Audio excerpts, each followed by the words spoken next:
Yo, what's up, guys? We're back for another breakdown and predictions video. Today we got UFC 320, which is arguably the best card of the year for the UFC in 2025. We got an amazing undercard to support an incredible main event of Magomed Ankalaev, who's going to be defending his belt for the first time in a rematch against Alex Pereira, the man who he took the belt from, the guy who was the hottest fighter in the UFC, arguably, and Ankalaev stopped that in its tracks. So we're going to see if Poatan has some magic left in him and he can reclaim the belt, or if it's Big Ank's time now. But man, I love this card. I think it's a gold mine from a betting perspective. I'm really confident on a few plays that I have that are plus money plays. I think that the odds are very off on a few fights on this card and a few props. So if you're on Patreon, I think we're going to do really well this week. I got a ton of bets. And after this video, I'm going to be putting a lot of PFL content over there on the Patreon as well. So be on the lookout for that if you're over there. And go sign up, man. Make yourself some money because I'm feeling really good about my bets this week. The Patreon link is going to be in the description. But yeah, man, let's get into it. First fight of the night, we got Veronica Hardy taking on Brogan Walker. And kind of a curveball fight to start off the card here. Brogan Walker, you know, it pays to be a Ultimate Fighter veteran, man, because Brogan Walker, I don't think probably should be in the UFC at this point, but due to the fact that she's on, you know, a lesser pay Ultimate Fighter contract, they're going to bring her back for her third fight. She's 0-2 so far, and they're giving her one of the better unranked 125ers in Veronica Hardy as her comeback fight. So clearly they're trying to get Hardy the win here. Brogan, 36 years old, and definitely you just don't know where she's going to be physically because she's taken a year and a half off before this fight. Whereas Veronica Hardy, she's been in the UFC forever now, it seems like, but she's only 29, and she's been a lot more active. She's been picking up victories. But to me, I mean, Brogan is kind of a throwback fighter for women's MMA. She is kind of average everywhere. She is semi-athletic, but nothing special. Really likes to throw kicks and then 2 threes. She really has no hands on the inside. A lot of naked kicks. She's very easy to counter, it seems like. Hands are low. She kind of has her arms flared a little bit. She got dominated in a pure stand-up fight against Yasmin Lucindo. Got dominated on the ground by Juliana Miller. So she hasn't really shown to be competitive in any areas in a UFC fight yet. But she is a black belt. She seems like she can get bullied a little bit at this weight. Juliana Miller was able to take her down in the clinch whenever she wanted. It seemed like Lucindo was as well. And Walker off her back is okay. I mean, she'll create some scrambles, but she gives up dominant positions. When she slows down, she'll really make mistakes and give the mount, give her back. You could finish her. Juliana Miller got her out of there late in the third. But really, it's a death knell for her in the UFC if she can't get takedown. She has no boxing. She just stays at kicking range, has really terrible striking. She's not going to outkick anyone. She needs extended periods of clinch control against the fence or hit clinch takedowns for a chance to win. She is decent on top, but I just haven't seen her really have extended periods of top time in a long time in a fight, so it's hard to know where she's at this age. But she is tough, though. I mean, she took a lot of damage versus Lucindo, looked durable. You have to put her on her back through the ringer to get her out of there like Juliana Miller did. But Veronica Hardy, Taekwondo fighter, good lateral footwork. She'll switch stances. She's good at bouncing in and out, manipulating range. She'll dart in, dart out, counter kicks really effectively. And I think she's going to be really able to style on the feet versus Walker. I expect her to get some knockdowns early. She's never shown knockout power or great finishing instinct. So although I think the finish is on the table for Hardy, I don't know if she's going to do it. But I don't see Walker getting even close to being able to hit a takedown. Hardy is as close to a lock as it gets to me. I mean, I think she's going to want to make a statement and try to finish. I mean, She was countering Jamie Lynn Swartz's kicks really good. She dropped her multiple times in the first round. I think she can counter the kicks of Walker with ease. Her blitzes are going to be effective. If Lucindo couldn't finish her, you would not expect Hardy to either, but it's been almost 2 years since then. Walker might be completely washed. I mean, I think Hardy KO round 1 are sneaky props to maybe put some lunch money on, but my prediction will be Veronica Hardy via decision. And all right, this is where the fun starts, man. First fight that I'm really interested in on this card, Ramiz Brahimaj. He's going to be taking on Austin Vanderford. And Ramiz Brahimaj, he's actually carved out a decent UFC career. When he wins, it's really explosive. It's fun to watch, but his losses for the most part have been boring. He did get his ear almost knocked off his body in his loss to Max Griffin, but the other two, he just kind of got blanketed on the ground, which is what he's going to have to avoid here. When Ramiz has won, he's gotten the first-round stoppage. He has 4 first-round finishes in the UFC, 11 first-round finishes out of his 12 wins, and his one other win, he took his opponent out in the second round. So when Brahimaj wins, it's explosive. It's a finish. He's won 2 bonuses in a row, so $100,000 on top of his regular pay, win money, and he's feeling himself right now. He's looking to collect the biggest scalp that he's ever had yet, but the issue for Ramiz Brahimaj is his opponent, Austin Vanderford, is the exact type of fighter who's given him problems in the past. You saw Themba Gorimbo, Court McGee hold down Ramiz Brahimaj or control him against the fence for nearly the entire fight. And Austin Vanderford is coming off a destruction of Nikolai Veritnikov. He just manhandled Nikolai in the wrestling. And throughout Vanderford's entire career, wrestling and grappling has been his calling card. He trains out there in Oregon. He is at the same gym that Chael Sonnen is originally from. So obviously they got some high-level wrestling, grappling pedigree over there in that gym. I think Fabiano Scherner is one of the main coaches for Austin as well. And then on top of that, he's also at ATT. So he has that old pedigree from his original camp, and then he moved over and now is training with some really, really good training partners, coaches to refine the style. And he's 35, but he came into the UFC with a lot of high-level experience already, and he's looking to prove himself. With a couple more wins, he could work into a major fight. And he's 13-2. He's 1-0 in the UFC so far with the finish. So if he can make it 2 for 2, especially if he can get another finish, I think he maybe could find himself in front of a ranked opponent for his next fight. But I've been underrating Ramiz Brahimaj, man, in his stand-up. He's very technical. He's smooth. He has good pressure, keeps his hands high. He moves his head well. He feints the level changes. He likes to try to land switch stance, step-through attacks. He'll jab his way into the big right hand. In the clinch, he has really nasty short uppercuts and knees. Good leg kicks. His power is on point. He slept Mickey Gall with one shot. If he lands clean on Vanderford, he can definitely knock him out. Vanderford is not that durable. And Ramiz is a really good grappler. 11 submissions out of the 12 wins, so very dangerous if you can get your neck or you can get into a dominant position like the back mount. His issue has been with the cage wrestling, and if you do take him down, he will accept bottom position as time goes on, and he's not that threatening off his back. He can't clinch here and expect to take Vanderford down. He has to believe in his hands. He has to use more counter grappling. If he could force Vanderford into a bad shot, maybe he can get the neck or sprawl him out and get the back. But overall, he doesn't want to be wrestling with Vanderford, especially he doesn't want to be on his back.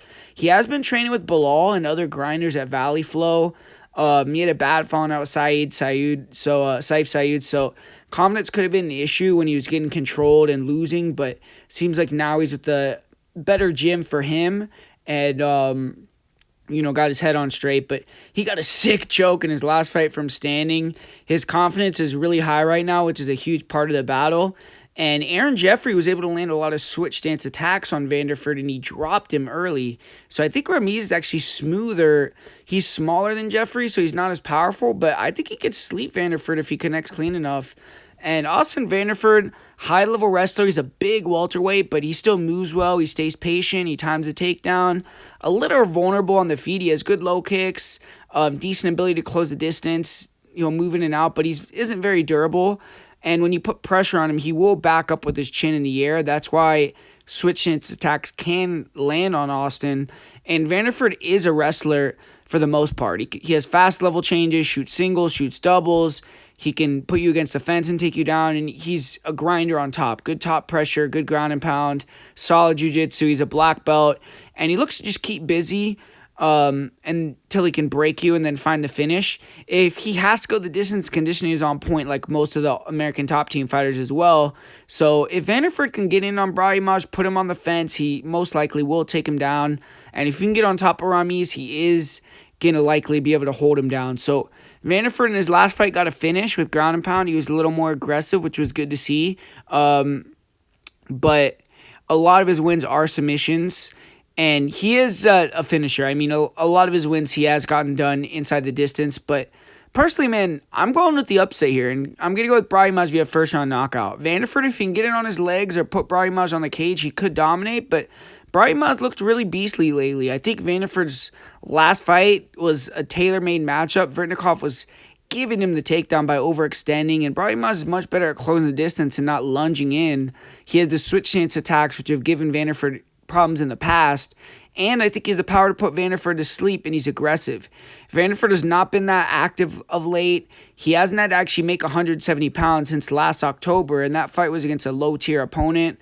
If Brahimaj gets wrestled again, he's hit a ceiling as far as his potential goes, but if he's improving how I think he is, then I think him winning here and getting the knockout are value, and I like Ramiz Brahimaj to KO Austin Van Sant, so let's go, let's get him in. And the next fight we got on the card, we got in the welterweight division with Punahele Soriano taking on Nikolai Veretnikov. And Puna, this is going to be his 10th UFC fight. He's 5-4, so very inconsistent, but 2-0 so far since he's dropped down to 170. And he's getting a favorable matchup, and this is the time, if it's ever going to happen, for Soriano to make a statement, show he needs a chance to fight someone ranked, and start moving his way up the rankings. This would be a 3-fight win streak for him, so it's a really pivotal fight. For Nikolai Veretnikov, he is coming off his first UFC victory, and he's just trying to kind of prove himself that he belongs at this level. It took him a long time to get to the UFC, and he's been grinding on the mats with high-level guys at Kings MMA for years. So due to that, Veretnikov, already 35, he's past his prime.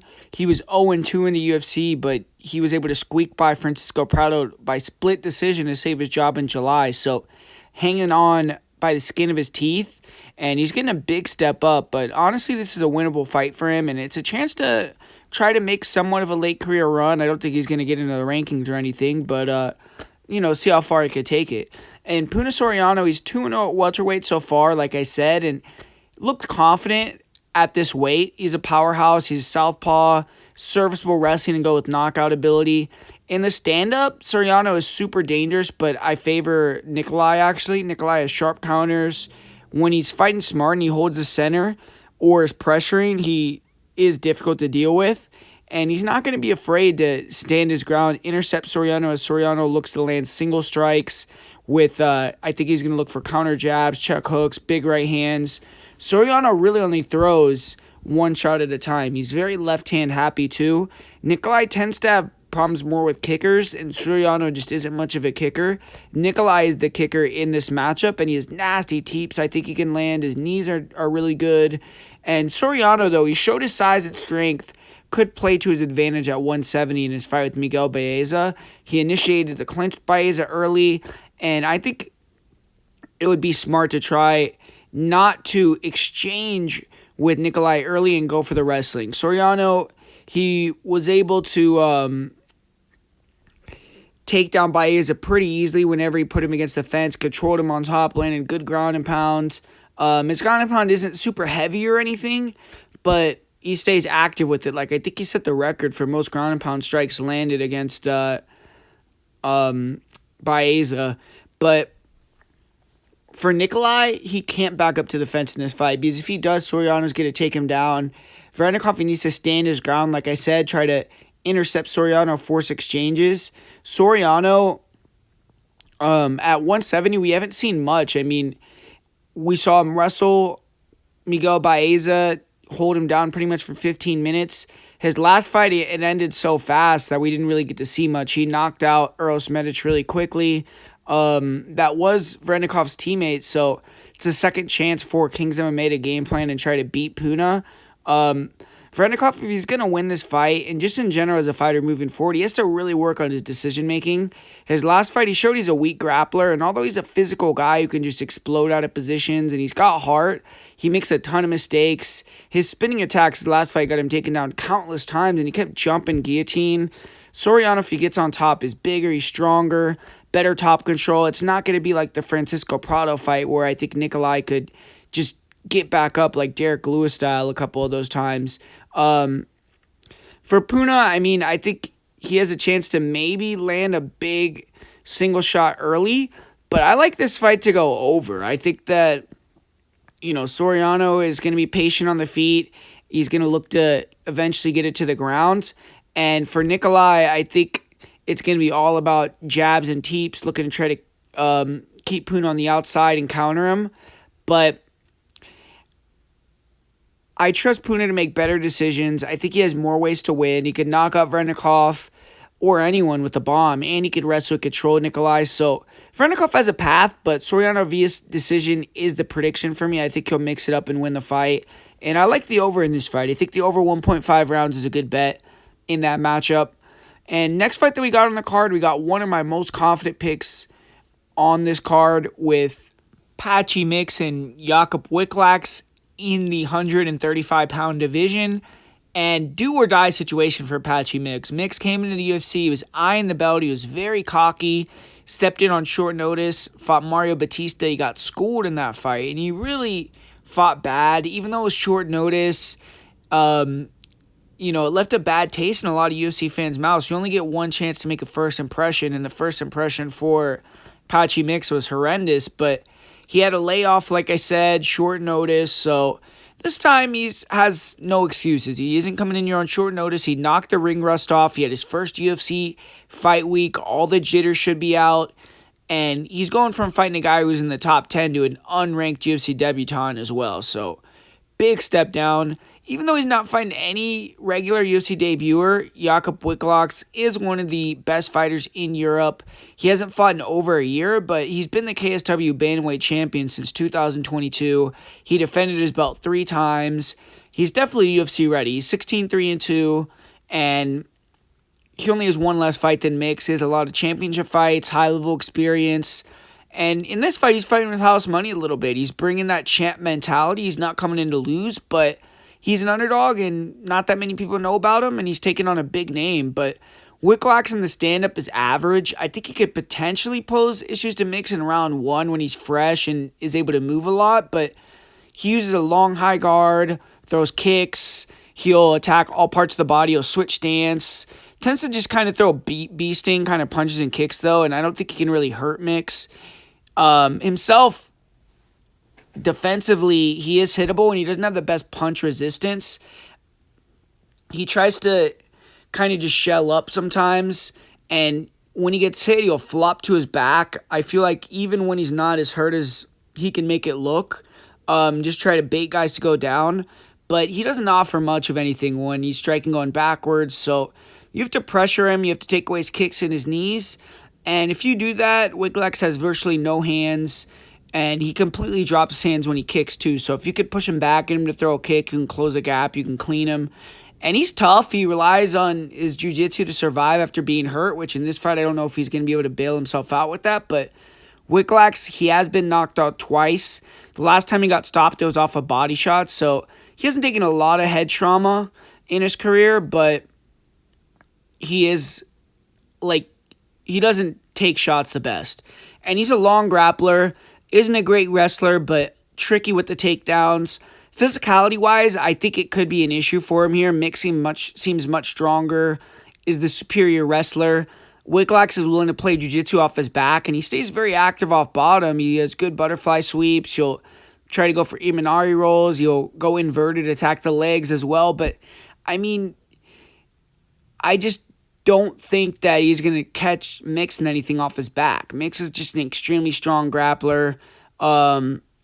Wiklax has to be extremely careful not to take any bad shots either, because Mix is going to be looking to snap him down, take his back, or snatch the neck. So yeah, I think it's a very difficult matchup, honestly, for Jakub Wiklax. But Patchy Mix, Had a flat performance in his debut, but if you remember my video on it, I expected Batista to make it look how he did. And Mix is not a bad striker versus every style, but we saw his deficiencies on that night versus a mover. Patchy is long and lanky, his southpaw, serviceable striking to go with his anaconda-like grappling. He will plod forward. He doesn't really have the footwork, but shoots the jab out there, 1-2s, check hooks, knees up the middle. The knees are the most dangerous aspect of his striking. He also has fairly good kicks. I think his leg kicks are something that he's going to try to use on the feet here.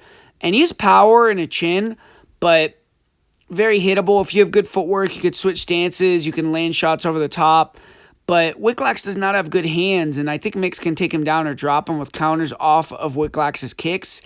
And unless Mix is just completely stuck in the mud, I think he's not going to have nearly the same amount of problems on the feet that he had with Mario Batista here. But Patchy Mix, I think, should be able to take this guy down whenever he wants. He comes forward. Wicklax comes forward straight up and down like a board. He throws naked kicks, and I think he's going to fall to his back and give up the takedown, even if he can defend it. So maybe Wicklax will come in with a different game plan versus a guy like Mix, but in reality, I don't think he has the capability to. He's going to have to rely on jiu-jitsu, his scrambles, try to reverse Mix or win off his back.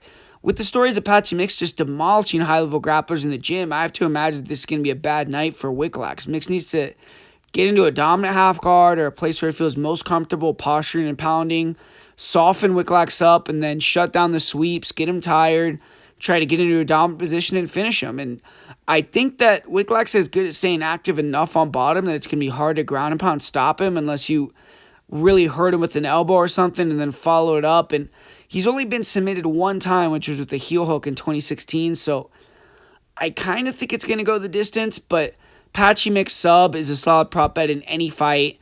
And Patchy Mix should dominate this fight with ease. I think he can pressure, hurt Wicklax on the feet. I think he could be very dominant on the mat. He could find the finish or win via decision. I'm kind of a little iffy on the way the fight ends, but I think regardless, Mix easily wins. And I'll say Mix wins via decision, but I think Patchy Mix is one of the better parlay pieces of this card. And the second female fight on this card with Macy Chiasson and Yana Santos is going to go down in this next one. And kind of a filler fight. Both these girls are middling, kind of just hanging around the top 10, top 15. At 135, I mean, not much talent in that division, so I guess these two girls are some of the best in that weight class, but Macy, she's the favorite, but she's coming off a loss, whereas Yana Santos has gotten 2 wins in a row, has been looking really good lately, and recently Santos has been fighting lower tier competition in comparison to Chiasson, but both have, been fighting decent fighters. Like Miesha Tate is, even at this age, not horrendous. But you look at Macy, she has good cardio and long weapons. That's kind of what I got to say about her. Tall girl, wiry, strong. I mean, power for her in the hands looks non-existent. She doesn't hit hard and kind of could struggle with her defense and boxing range. But she kicks hard. She throws nice kicks, nice knees. If you pressure her, she will clinch you, but she'll try to use head movement, make you miss early, use her conditioning, kind of blitz at the end of the round to try to steal them or hurt girls.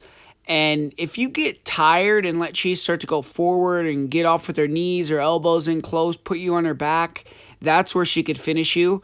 And she's decent when she extends combinations. She just misses a lot with her hands. I don't really like her hands, but her last 2 fights, she came out slow and then went out hard in the second and third.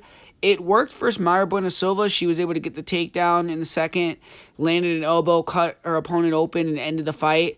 But versus Vieira, which was her last fight, Ketlin Vieira, she went for the takedown hard at the start of round 2, got reversed, got held down.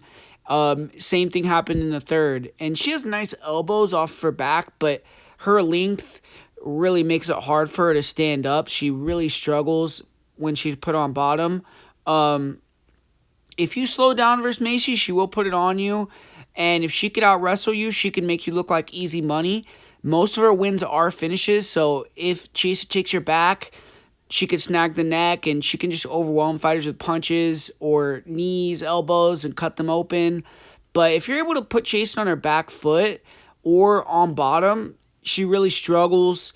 And she's a decent matchup because Yana has been finished 5 times, so Macy's obviously live for a stoppage, but I don't think she's a very trustworthy fighter as a favorite, especially over a 2-1 favorite.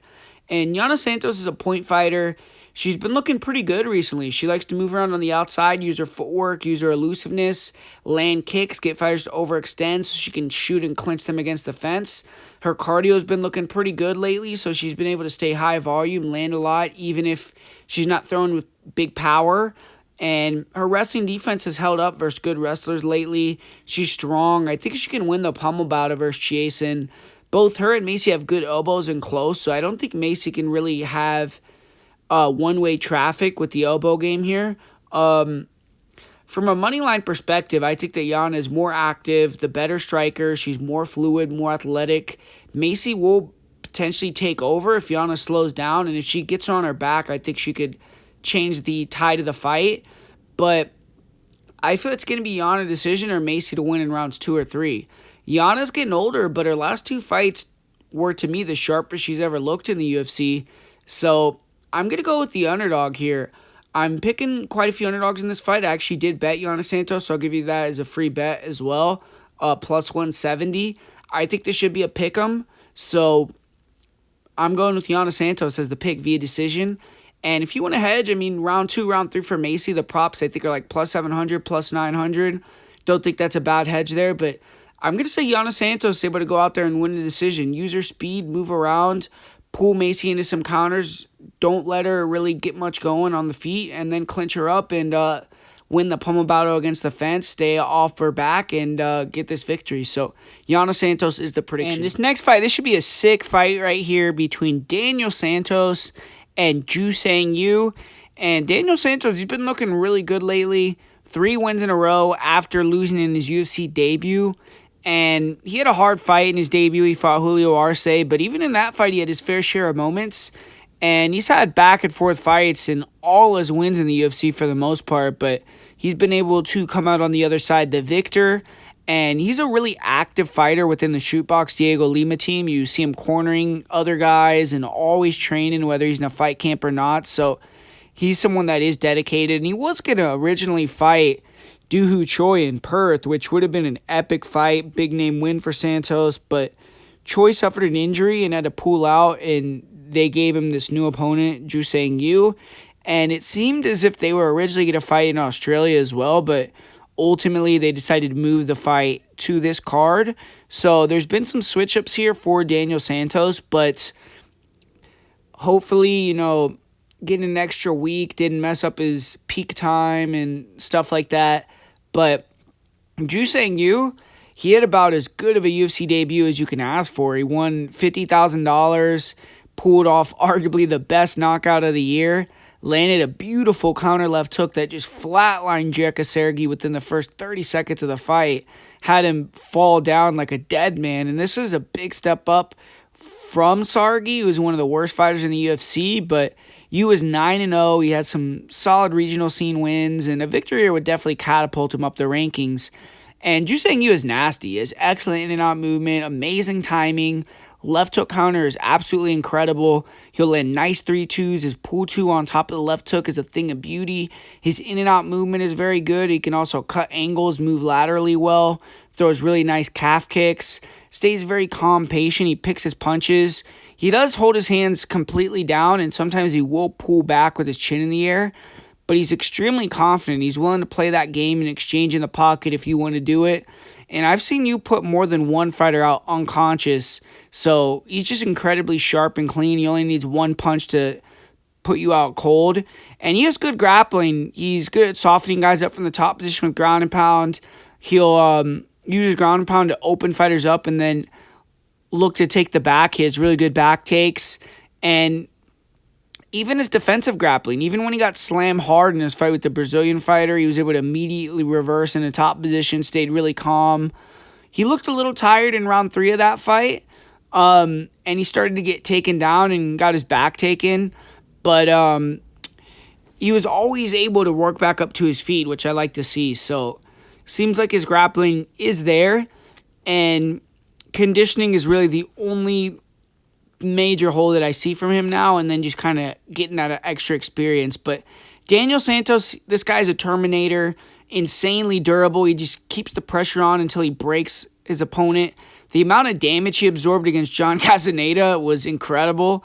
He just got head kicked, dropped the punches, and was able to just survive that and come back to win. But he tries to use body kicks to push fighters towards the fence and then go body head with combinations.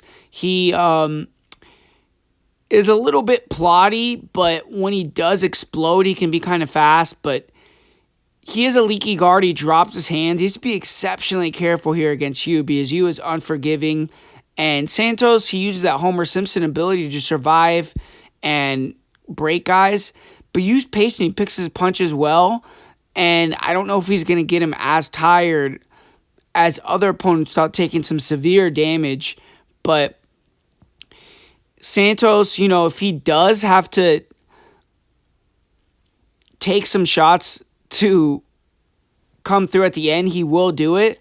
And he can break you late if he makes you expend more energy than maybe he's used to. But it's going to be easier said than done to pressure past the weapons and survive without being compromised. I think calf kicks are something that Santos has to address here too. He's heavy on his lead leg. I think Yu's going to use leg kicks to slow the pressure of Santos. But I expect wrestling to be the game plan for Santos here. As far as power goes, you have to say Yu has much more punch power. But Santos, a lot of his wins are with he'll throw spinning elbows, spinning back kicks. He's a knee knockout. He's not really a big, powerful puncher, but he is dangerous on the feet. But I just think he's going to wrestle here. He isn't the best wrestler, but he uses pressure to shoot under after his combinations. And if you give him a kick or a knee he could time and shoot off of, he'll do that too. But I don't know if he could hold down Juseng Yu, honestly. That's going to be hard. His last fight with Jiang Li had a similar game plan. And Jiang Li was pretty hard to control for Santos until later in the fight. Yu's clinical. He's extremely good at putting guys out. I don't know if Willie Cat's going to be able to use his 9 lives to wiggle out of a knockout loss here. So I'm going to say that Yu wins via first round knockout in this fight. And continuing through the card here, we got a bantamweight fight with Farid Basharat and Chris Gutierrez going at it. And Farid, he's looking to continue to climb up the rankings. He's 17 fights in a row overall. He's 4-0 in the UFC. His brother might have lost, but he's still undefeated. And he's been some okay competition, but nobody at the level of Chris Gutierrez. For Chris Gutierrez, he's kind of trying to move back into relevance. He had that nice little run there where he made it all the way into a fight with Song Yadong, and he fought Pedro Munoz. He got some big name opponents, but couldn't capitalize and was dropped back down. But he's won 2 fights in a row, and this test right here is going to be the one that puts him back into contention if he can get the job done. And we all kind of know how Chris Gutierrez fights at this point. The guy is just an exceptional striker. He's extremely elusive, hard to hit, great distance control, uses leg kicks, pot shot counters, and if you get overzealous, he'll try to pull you into a knee, pull you into a spin, but can be a little too patient and not really show levels on guys that he could dominate sometimes, make fights closer than they have to be. And where he's had problems is with the takedown defense. He tends to back up, so fighters can't get him against the fence. And then if you could time takedowns, you could put him on his back. And Quang Lee was even able to jump on the back from standing.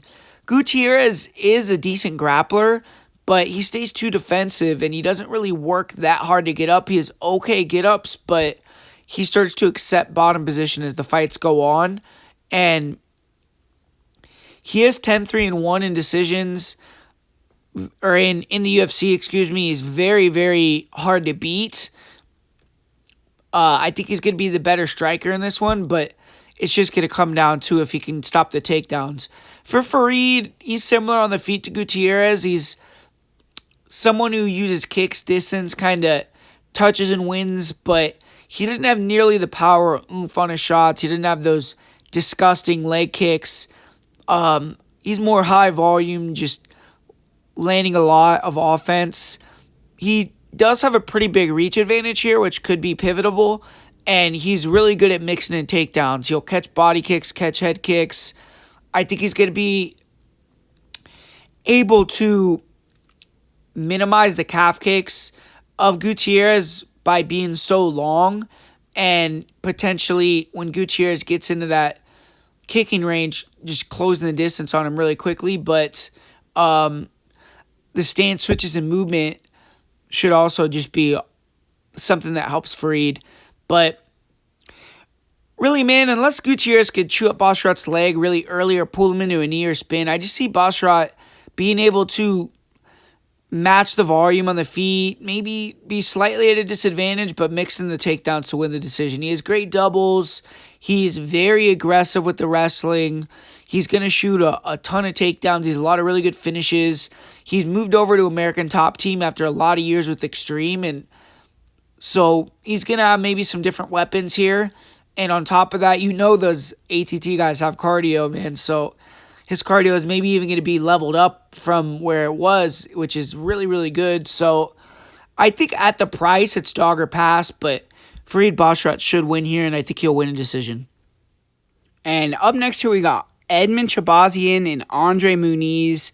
And Edmen Shahbazyan, he's grown up in front of UFC fans' eyes. He's currently the 2.0 refined version of himself.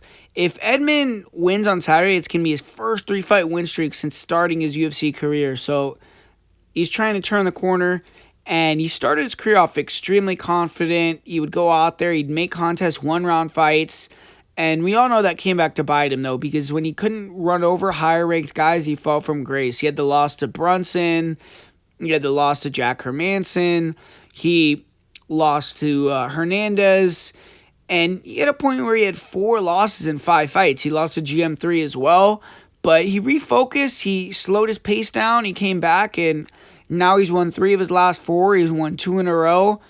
The opponents that he's beaten are really the lowest of the low in the UFC, though. André Prochazka is the best win of the 3 names that he's beaten, and he is getting a step up of competition here with André Muniz. Muniz, similar path to Edmen in the UFC. Obviously, he didn't come in with the youth and the hype, but he was 5-0 in his first 5 UFC fights. He made it to a main event against Brendan Allen, but since moving up in competition, Muniz has been inconsistent, just like Shahbazyan was, and he hasn't been that active. Since 2023, he's 1-3 in 4 fights. He had a long layoff over a year before his fight in February, and he got stopped in the first round, so hopefully he can knock some rust off and look better in this one. Both guys had a long camp to get ready for this too. But André Muniz, southpaw, grappler, serviceable striking, long arms. He'll mix in left kicks, lateral movement. He'll put himself on the fence and likes to kind of counter off of it. He's good at exploding with a hard left kick, counter 2-3s, uppercuts. He's good at finding hooks in the pocket as well. And he'll throw kicks to all parts of the body, even as a nice spinning back kick. He has a bladed stance. It gives him the ability to explode in with strikes and then level change hard as well. And he'll exchange in the center. But a lot of the time he does back up to the cage, try to get fighters to overcommit so he can grab them because he doesn't have the speed to do that. But he keeps a high guard. He doesn't open up too much. He's fairly defensively sound, but when you make him go first, that's when he really struggles. Even Paul Craig was able to counter him, but since he's long and most fighters can't strike him at range effectively, Muniz striking can work because he moves. If you get in close with him, he will wing punches and try to grab you, and then he's long and he has kicks from range and he can blitz in, and it's hard to tell if he's going to shoot a takedown or come in with the punches. But his last fight was a really short left hook that stopped him, and it didn't seem all that powerful. Muniz doesn't have a great chin. He's been finished with strikes 6 times, so that's his major deficiency. And he has unreal grappling, though. Great top control. He is really good at getting to the back and controlling the back.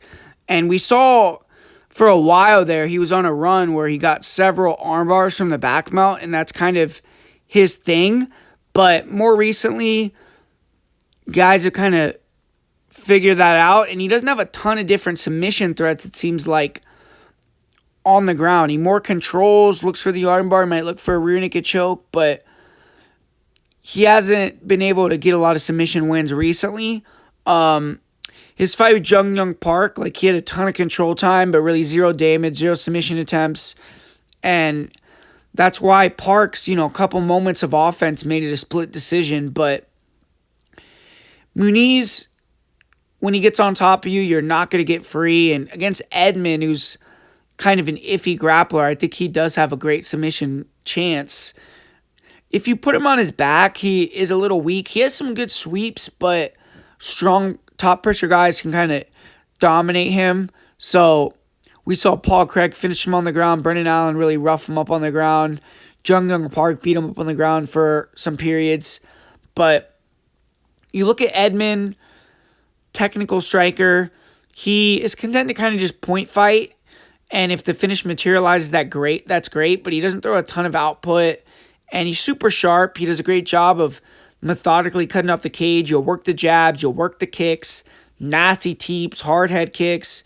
He makes the cage feel small with this pressure, and he's really good with the pull counters, so that's why guys are backing up against him. They don't want to commit and close that gap, and he's just able to use his jab, use his kicks, just beat you up, and then once you do commit, he's going to knock you out. So that's why he's so dangerous, because if you don't commit, like Prochazka, he's just going to chip away and beat you via decision, and if you do commit, he's going to hit you with some heat and knock you the fuck out. So he has an issue, though, where when he hurts guys and can't stop them, like when he fought GM3, when he fought Jack Hermanson, they can come back on him, get him tired, and then finish him. So that's why I think he's settled more into being a sharpshooter and minimizing his output. But, all his losses have came after he won the first round and then gassed out. He, against GM3, dropped him. He went hard to try to finish him.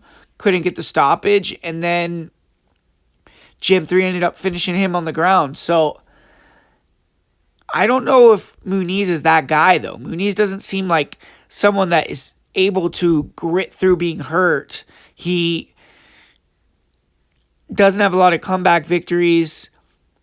So, I mean, if I'm Edmen, I don't even want to be in top position. I want to use my patience, distance control. If the knockout materializes, it materializes. But if it doesn't, win over 15 minutes, treat the ground as lava. Try to use your defensive grappling. But I think Edmen KO round 1 is the pick here.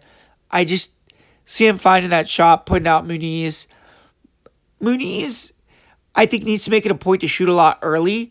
Gets patient thinking about it, and then use that to make Edmen hesitant. Land first on the feet when Edmen is inching forward. Make it a competitive striking fight, and then maybe a takedown or two could steal it. But personally, I'm going to go with Edmen Shahbazyan. I think that if it gets out of the first round, potentially we could see a decision win for Muniz, but Edmen Shahbazyan, first round knockout, he's going to do it. And this next fight, full disclosure, I haven't really looked into it at all. So I'm going to be doing a stream tomorrow with Fitz, with Billy Briz, hopefully, for this fight card.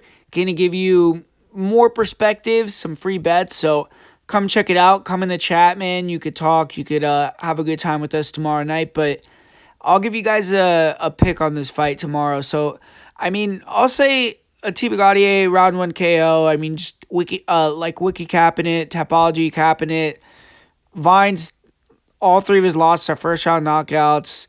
Seems like a wrestler, grappler, which Gautier shown really good takedown defense. He did get taken down in his contender fight, but his last fight, it looked improved. And short notice, grappler, it's always harder. You got to be in shape. You got to be sharp to get that done. It's easier to go in there and, catch a knockout. So I just think Gautier first round KO is most likely, but like I said, tomorrow I'll have a more definitive pick on this fight. And up next here, we got an amazing matchup. Joe Pyfer and Abus Magomedov. I really like this fight as well. Joe Pyfer, he's on the cusp of title contention. I mean, people hate on this guy, but he's 5-1 in the UFC. He's coming off a name victory over Kelvin Gastelum in June. And beating Kelvin Gastelum in 2025 might not be the win it used to be. Plus, Pyfer lost the third round. It wasn't like a super impressive win. But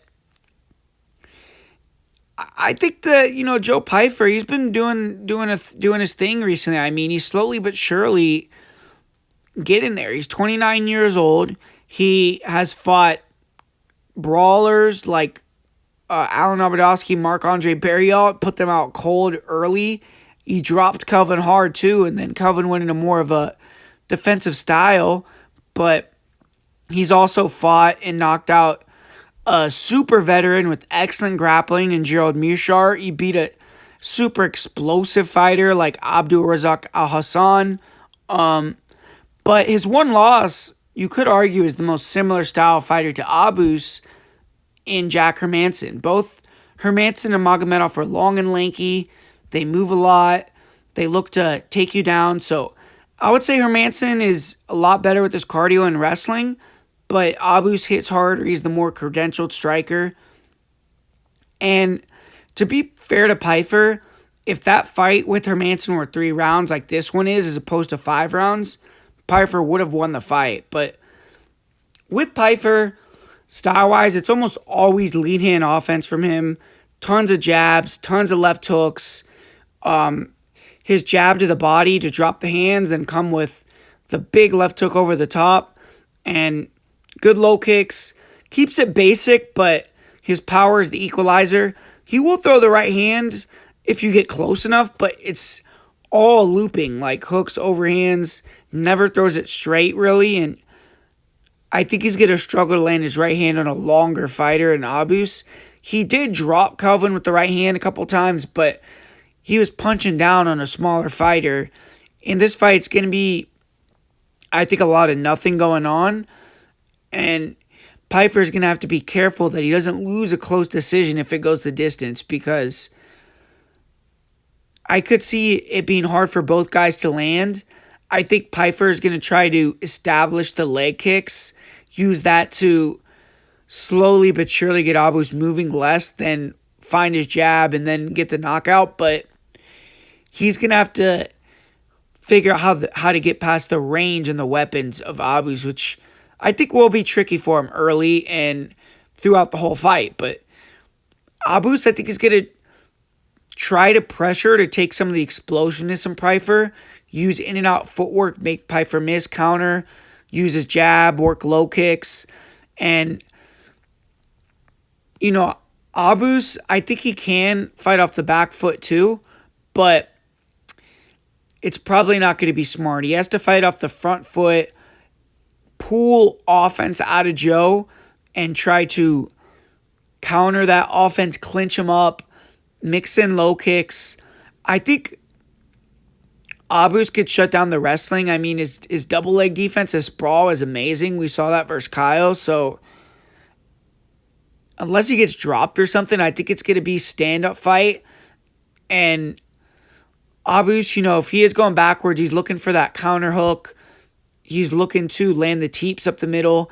But I think he needs to pressure. He needs to be bouncing in and out. Like I said, feinting, faking, trying to pull the power out of Joe, intercepting him with strikes, using calf kicks, and just trying to be the sharper guy and control the pace of the fight with his distance control. But I mean, I think that this fight, man, if Pyfer can't get Abus out of there, he may lose a close decision. Abus is good at winning minutes, so I mean, I'm kind of having trouble with this one. This is one of the fights that I think is closer on this card. So tell me what you guys think. I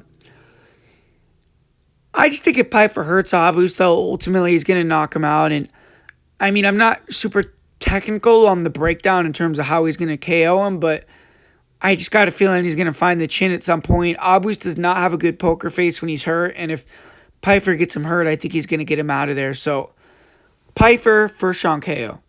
And up next here, this is one of the fights that I tape the least, that I don't really care about, because I feel it's fool's gold to bet on Josh Emmett, man. 40 years old. I just putting money on him as an underdog, I think, is not something I want to do, honestly. But Youssef Zalal, I'm just not totally sold on the guy, especially at the price. I mean, I'm not going to bet him at minus 500. I think that's so stupid. So it's like, just from a value perspective, I don't like the fight. Youssef, he's going to try to obviously move around on the outside like he did versus Cater, lateral footwork, use that athleticism and speed, jabs, kind of kick him, just pot shot from the outside. And he will try to mix in the takedowns probably, but I think he's not going to really wrestle too much. I mean, it's hard to wrestle Josh Emmett, man. I know people make it seem easier than it is sometimes that are high-level guys, but I don't know if Youssef's going to do that. I think Youssef's going to keep it standing more, be risk-averse like he was versus Cater. And Emmett, I mean, he's trying to mix things up. The guy's lost 3 out of 4. He's kind of looks like at the end of his career, and he's working with TJ now, TJ Dillashaw, trying to get some new eyes. And obviously they've been long-time training partners, but reignited their friendship and training together again. And Dillashaw, to be honest, is a good fighter to have to try to coach you through that movement and footwork stance switch that Youssef wants to do, but I don't think you could show an old dog that many new tricks, man. I mean, in Josh Emmett, the guy's going to be coming forward looking for the bombs. His last fight, he did mix in the wrestling. That takedown he had on their own was sick. I mean, but he couldn't hold him down. He doesn't really have any grappling threats when he gets on top. And you're going to have to rely on him catching a knockout here. And I think it's going to be really hard for him to cut the cage off and corral Youssef. And he's not going to keep up with the volume more than likely. So Youssef decision is the pick. And the next fight we got, Khalil Rountree versus Jiri Prochazka. Incredible matchup. 2 explosive, dangerous, fun light heavyweights. Jiri Prochazka and Khalil Rountree both have only lost to Alex Pereira in recent memory, have had some epic performances, and they're both coming off a win over Jamal Hill. So although I would argue Jiri's was more impressive, Jiri got a fresh Jamal Hill who had 9 months to recover from the Pereira loss. Rountree fought Hill only 5 months after his knockout to Jiri, when Jamal's confidence was likely at an all-time low. So as far as who did better versus Alex Pereira, was definitely Rountree, though. So both guys have claims they can make. Jiri has fought better opponents overall. He's been a champion.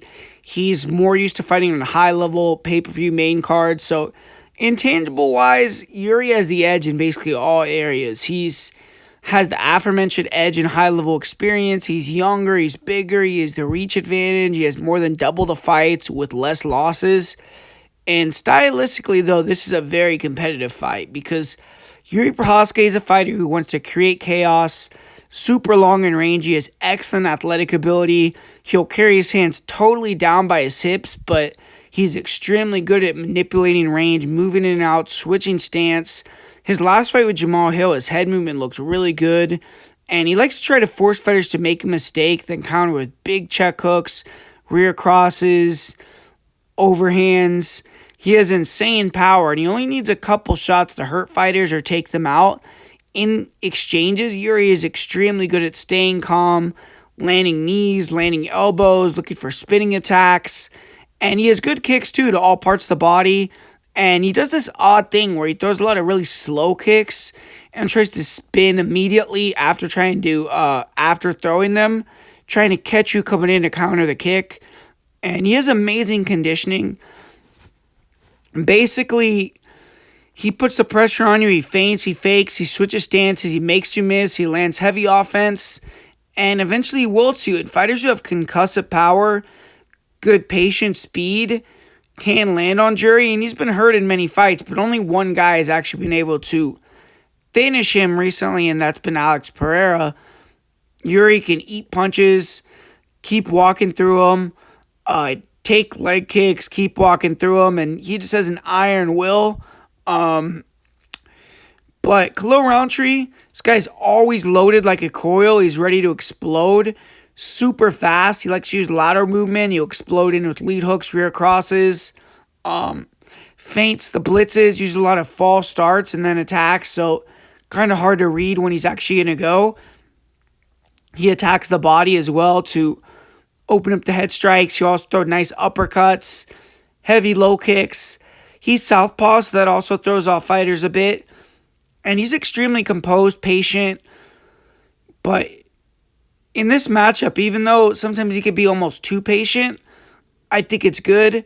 He has to be extremely composed, calm here. Not bite on any of the craziness from Jiri or get lulled. Stay sharp, locked in with defense. Use his speed to counter. And Rountree has great power, but I don't think it's at the level of Jiri's. He has a lot of fights where he's throw a lot of offense, finish with attrition. And the fighters who Rountree has knocked out are not very good either. But Rountree wants to fight at a deliberate pace, slow the fight down, pick his shots. His speed is elite. He's always loaded, ready to counter. And he needs to put the pace where he wants it. Because Jiri's going to try to really push the pace and pressure him. Be in and out, be smart, but I think he's going to really try to be in Rountree's face, make him counter, make him miss, get him tired, and then look to take him out. And I think that's going to be the difference here for Jiri, along with the jab. His pressure and ability to move in and out of range. I think Rountree, he's been doing well recently with guys that don't have the ability to move in and out. And that's where he can catch you as you're coming in, catch you as you're backing up, and you don't really give him a lot of to deal with in terms of having to find you in a hard way. Whereas with Jiri, he's going to be long, he's going to be moving his head, he's going to be feinting, moving in, moving out, bouncing around, switching stances. Much harder guy to catch. And I think that Jiri is going to be able to use the pressure. He's going to make Khalil miss a lot. He's going to start to land. And I'm going to go round 2, round 3 finish for Khalil, or for Jiri Prochazka here. All right, and here we go. Co-main event time. We got the greatest bantamweight champion of all time, Merab Dvalishvili. He's going to be taking on yet another incredible challenge in Cory Sandhagen. And Merab's won 13 fights in a row. And you've almost run out of superlatives to give to this guy. He's been absolutely dominant in recent memory outside of his fight with Umar Magomedov. And extremely confident at this point. Although he's accomplished so much, he's still really hungry for more as well. And Cory Sandhagen finally getting his first crack at undisputed gold. He had a crack at interim gold versus Peter Yan, but lost that one. And he's done and seen it all, though. I would say that he's arguably the best gatekeeper in UFC history, regardless of weight class. But if he wants to be remembered as more than that, then this is a must-win. And a win here would immediately put him in a GOAT conversation. To me, this line is off. I don't really get how Sandhagen is as big of a dog as he is. If you expect Merab to just come out here and wrestle Cory for 25 minutes, I think that's just wrong. Merab's going to have to really figure out how to close that distance and work the range game early. I think the first round, maybe even 2 rounds, is going to be Cory pressuring, using his length and distance control to land a lot on Merab. Merab's going to have to figure out how to pressure in a boxing range and use his hands and pressure, body shots to tire out Cory, and then obviously mix in the wrestling. Sandhagen has amazing takedown defense, great get-ups, and I think he's going to be able to land jabs and pulls, but Merab just has to use the approach from the Umar fight. He might have to lose a round or 2, but pressure through the power of Cory after the speed becomes closer, start to really cut the cage off, go to the body, go to the head, throw numbers in the boxing. Once he gets the boxing going, then he may shoot, or even Cory may shoot, and that's where he can reverse, get on top, start to really embrace the grind on Cory. Cory has great cardio, but I do think he will slow down. And I think if you like the Merab side, wait to live bet this fight, because I think that Cory wins the first round. at a high clip, or maybe even the first 2 rounds. And Merab's going to be smart. I don't think he's going to shoot into a knee, but that's why early I think it could be hard for him. Cory does not really have the power in his hands to hurt Merab, though, so I would try to use elbows if I'm Cory. Merab, I think, is going to walk through the punches, try to dig the body, dig the heads, eventually start to bully Cory as he gets more tired. And I just think that the fight comes down to the last round here. I feel like you can't underestimate the heart of a champion, and I'm going to say Merab dogs it out in the championship rounds, but this is a way harder fight than Sean O'Malley, because O'Malley, especially in the second fight, was on the back foot trying to run away from the takedowns, whereas hopefully if Cory is smart, he wanes into the fire, pressures, tries to force Merab to fight off the back foot, and I think if he does that, he can make this extremely interesting. So I see it being a very close fight, dog or pass situation, but give me Merab in a tight contest. I think he's going to dog it out. Cory as well, it seems like he just, I don't know if it's a mental thing or what, but he drops the ball in a lot of these big-time fights for him. So I could see that happening again here. But, man, I think this is a great fight. I think Cory's going to push him, but he's just going to come up just short like he has throughout his career. And finally, we got the main event. We got Magomed Ankalaev taking on Alex Pereira.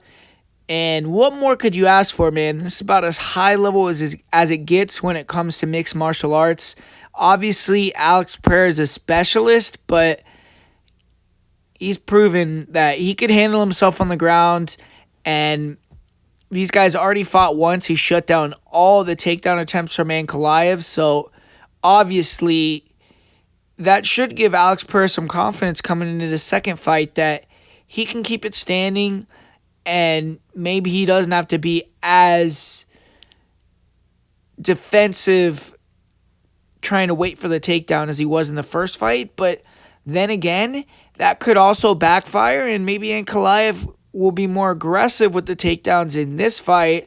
Alex will be thinking that he could handle himself, and then he ends up on his back. So that could happen, but just in general, first fight, it was very competitive. Obviously, Pereira came in the champion in the first one. He had all the swagger. He was confident, but I feel like he did have a bad camp. That was a narrative going into the fight and going into this fight. I mean, even before, you can't say it was hindsight, because people like DC were talking about, why was Pereira in Australia? Why is he traveling in the middle of his fight camp across the world? And seemed like he was all over doing media everywhere. And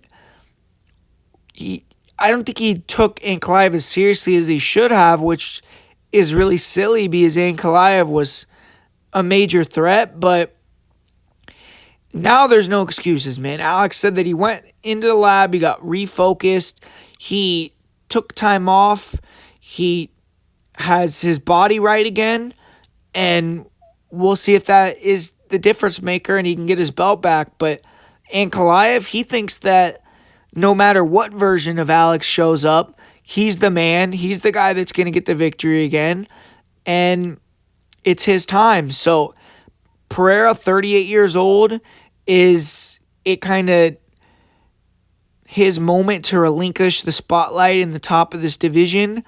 Or is he going to have another title victory here, get a win over a guy that is a really high-level light heavyweight, and just continue his legacy as one of the best fighters in UFC history? But if Ankalaev wins this one, man, the guy's 33 years old. He has a long time to potentially be a long reigning light heavyweight champion.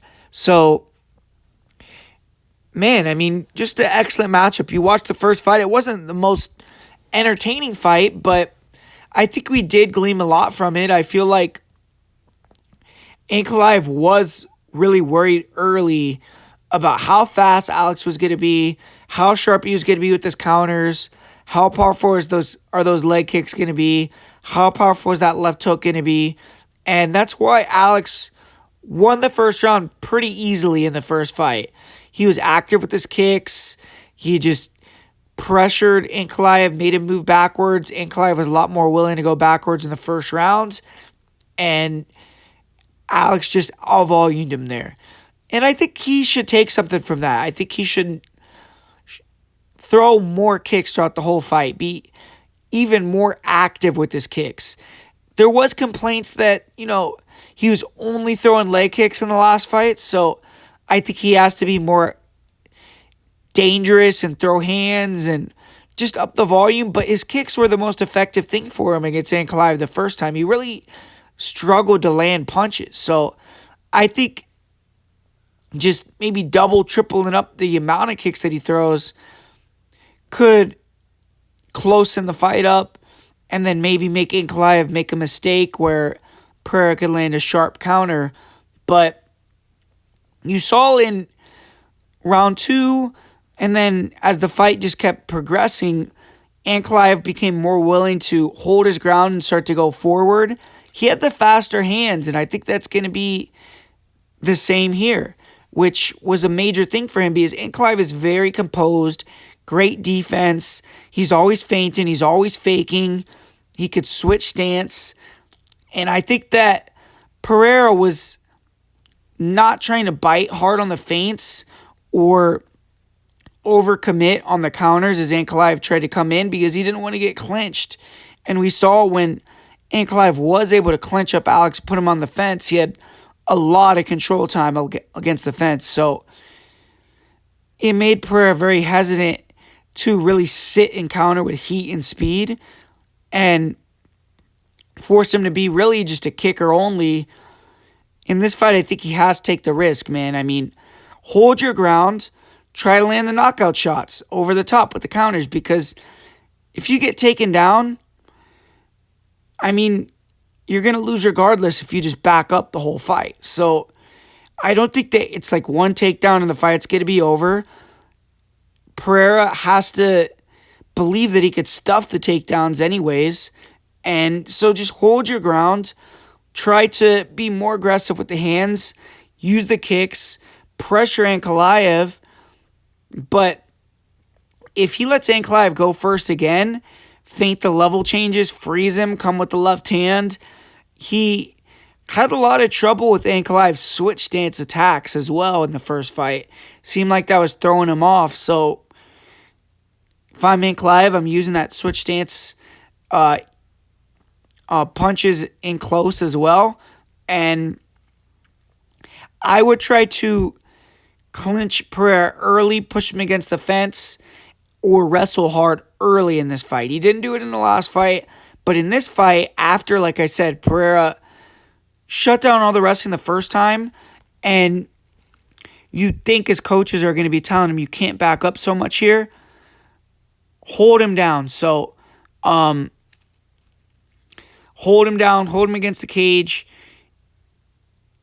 and really try to take advantage of the fact that Alex is going to sit down, stand in the center, and really look to counter hard, because that's where you can grab him and kind of start to really wear on him. So, I mean, Alex has his chances to land counters. If he can really get the calf kicks going, then maybe he could do something with that. But Magomed really wasn't too affected by the kicks, I don't think, the first time they fought. And man, I mean, it's just hard to win an immediate rematch, especially when you're the older guy with less weapons.